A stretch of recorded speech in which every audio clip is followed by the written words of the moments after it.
Welcome to the Celebrating Women podcast.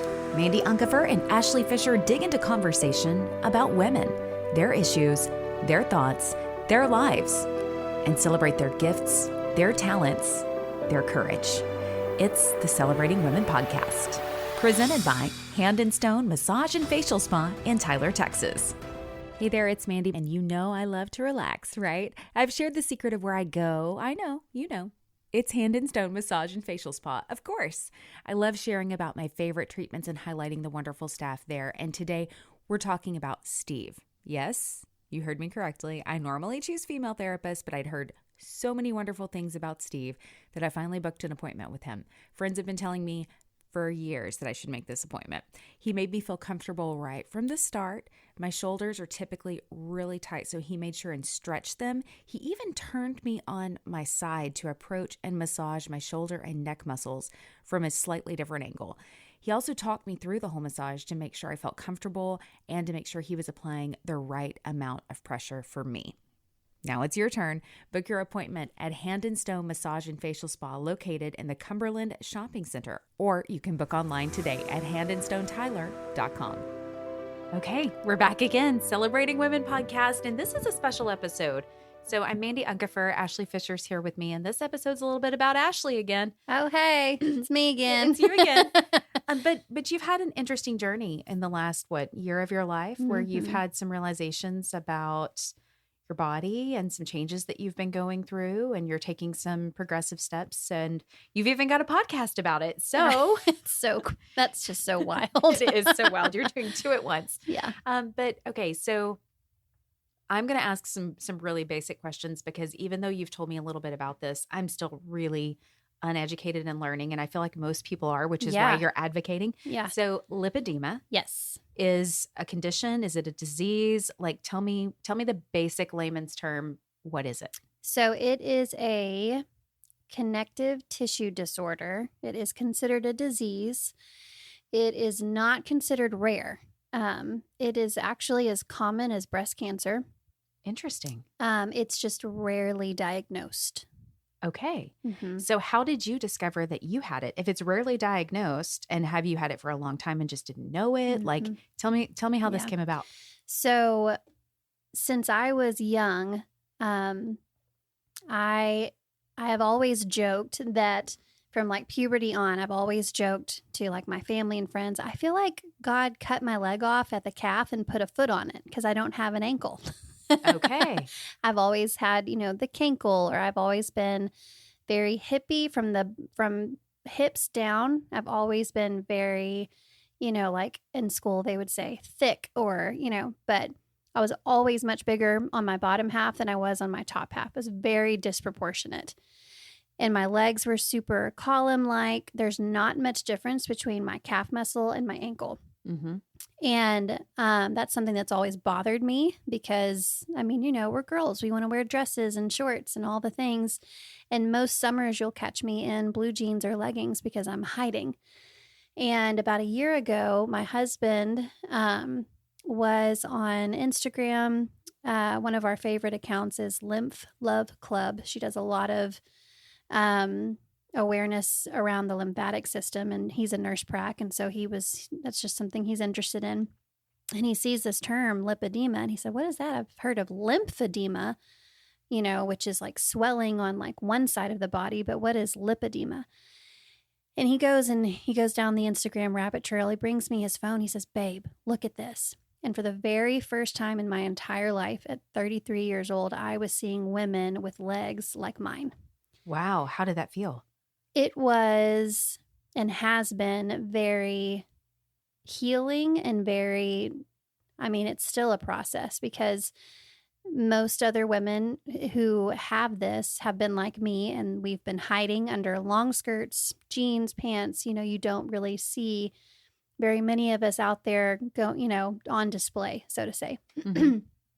And so seeing that was really amazing. And then we start looking at the symptoms. If you have a sense of heaviness in your limbs, if you experience easy bruising, which I always have, pain, like if my kids are sitting in my lap and they put a little elbow down, it is like a major ow, like it's not, it's a, Mm-hmm. little light things that shouldn't hurt. Let's see, there are other symptoms. Those are the big ones. And then physically, the biggest symptom being a disproportion between top half and bottom half. There are stages of lipedema, and the further on you go in stages, it can start affecting your arms as well, which explained why in the last couple of years, my arms, I just started feeling like I was living in a body not my own. And it was very frustrating. No matter what I did for it, my body wasn't responding because lipedema fat is impervious to diet and exercise.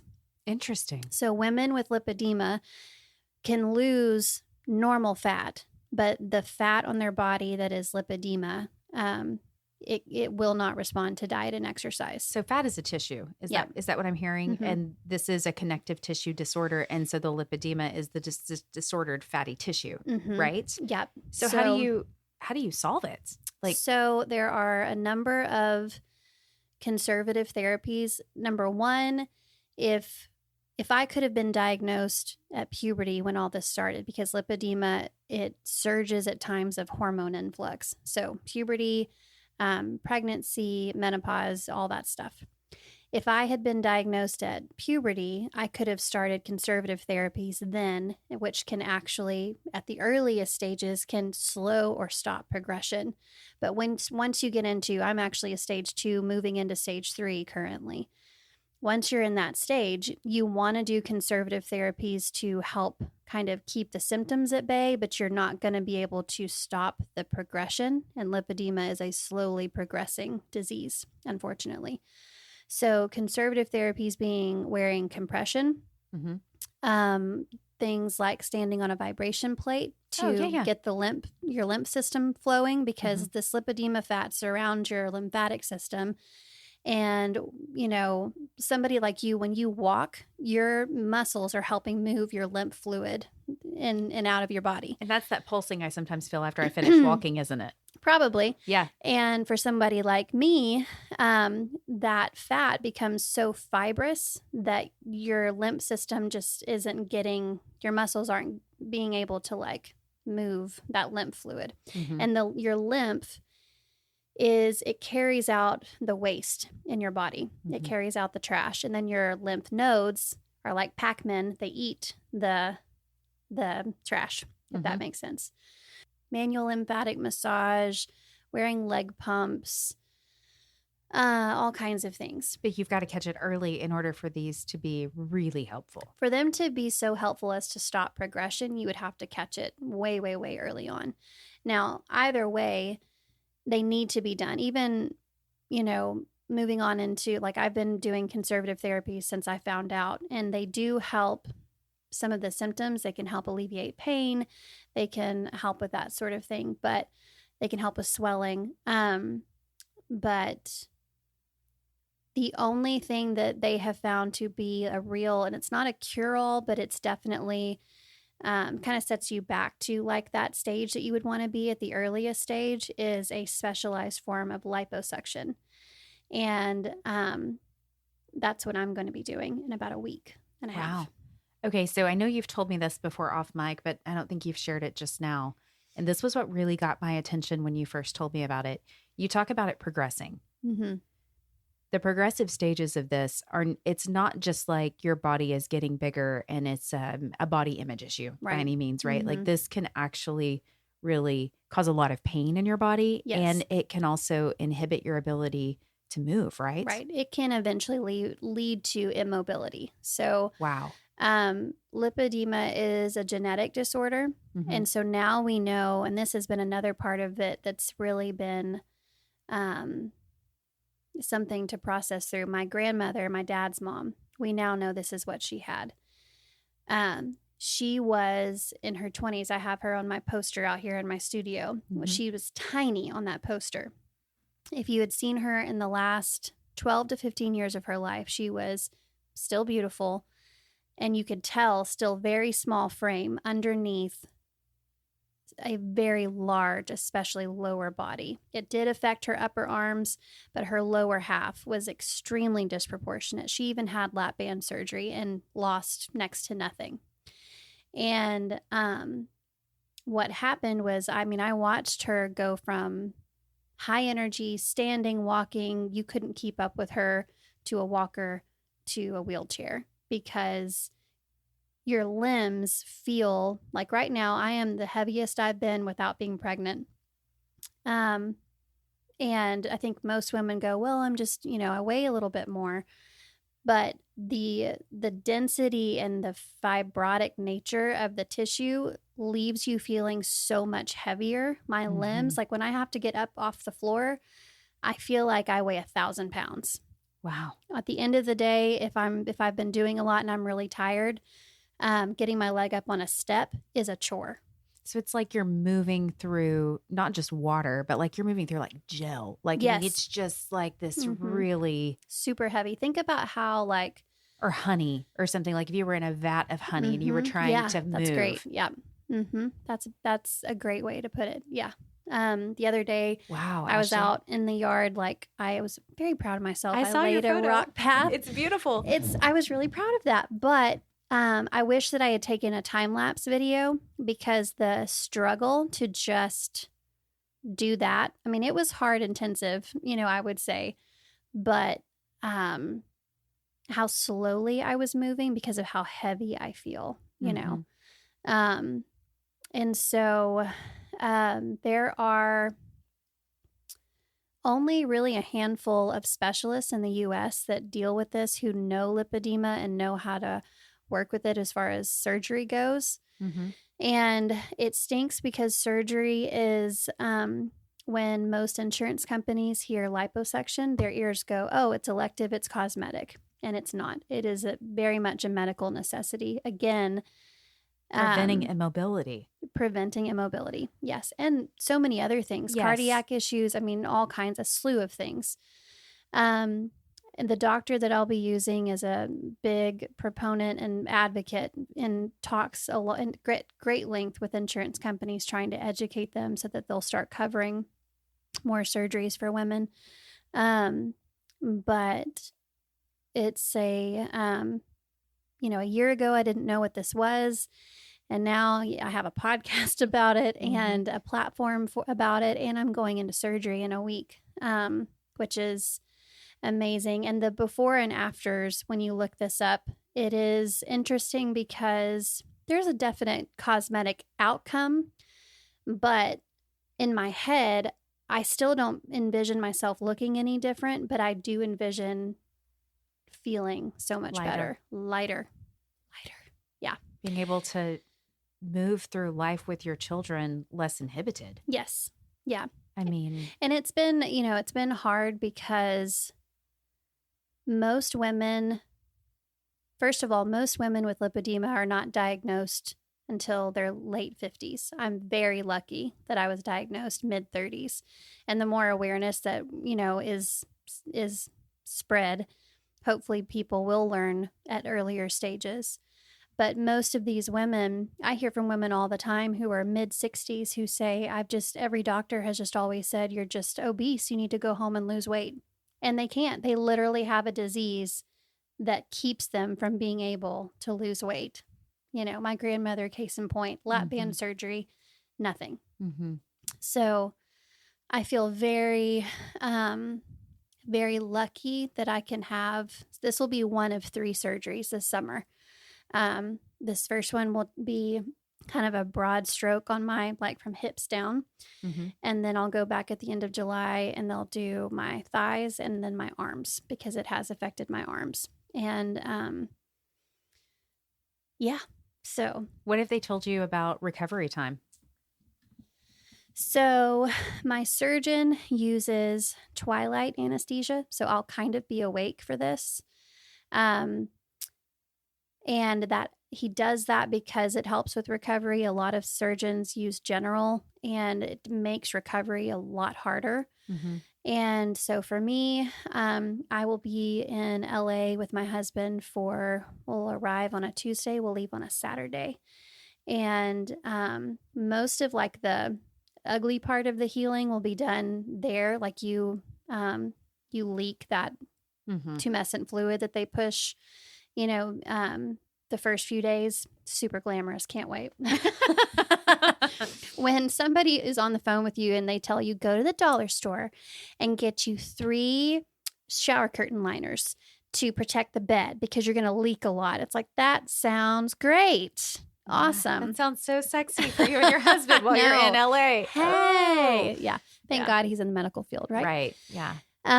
It really is such a blessing for you. I mean, because this is how you found it and he's able to care for you. And yeah. So I love that you're advocating for this because I think it can be so empowering for women. And body image is such a touchy subject for so many people. I mean, you and I have talked about it, both of us. I'm curvy too. I don't think I have lipedema, but I'm curvy and my family is built short and kind of thick. And I've always been that way. Yeah. And I mean, I can lose weight and have some change in my shape and stuff, but it's been something that I've battled since before puberty, actually. Me too. And the images that were shown of what we should aspire to be like, you know, on magazine covers and we grew up through the waif period and totally. Yeah. Kate awful. Moss was the thing. I mean, it's like, what was she on? I mean, I'm just not even going to go there, but it was really, really challenging to see those images and be a normal size. Yeah. Yeah. Really just an average normal size. And then, you know, I dealt with my own body weight issues and packed on pounds in high school. And then, you know, as I've become an adult, had to figure out nutritionally what works best for me to try and not just have a healthy body image, but to have a healthy body. I mean, I've got diabetes runs through my family and I know a lot of it. I mean, it's type 2. A lot of it is brought on by choices. Yeah. You know, and not, you know, it's not dealing with the same thing you are, but like, I cannot imagine growing up the way that you did and not being able to have a solution. I mean, most of us, it's diet and exercise. Right. Right. Even if you're curvy, like, I'm still going to be curvy. Yeah. But I can change my shape a little bit. Like, I cannot imagine being trapped in my own body. Yeah. And having it fighting against me, everything that I'm doing. I'm just so glad that you're advocating for this and that you're speaking up about it so that women who are in your situation can find it early and do something about it. And it's been amazing because when all of this got started, I felt very strongly like the Lord said, I want you to live out loud with this. And I said, no, sir. I want to talk about this. Yeah. Like, I do not. Like, you talk about the last thing that I want to put out there, you know, but I know better. And I've jumped out there and I've tried to be transparent. And I got 2 messages yesterday from women a good deal older than me saying, I found your Instagram page. This is what I have.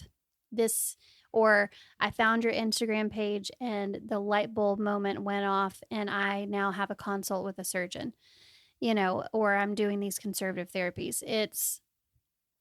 I am thinking about any woman that has this, but I'm really hopeful that enough education can be put out there that a mom can look at her 16-year-old and go, okay, baby, we got some things going on. Let's do some conservative therapies. Not see what happens. Yeah. Let's go book your surgery. Let's hope and pray it doesn't get to that point, you know, but like, let's manage this. You know, you can also help manage it with anti-inflammatory diet and all that kind of stuff.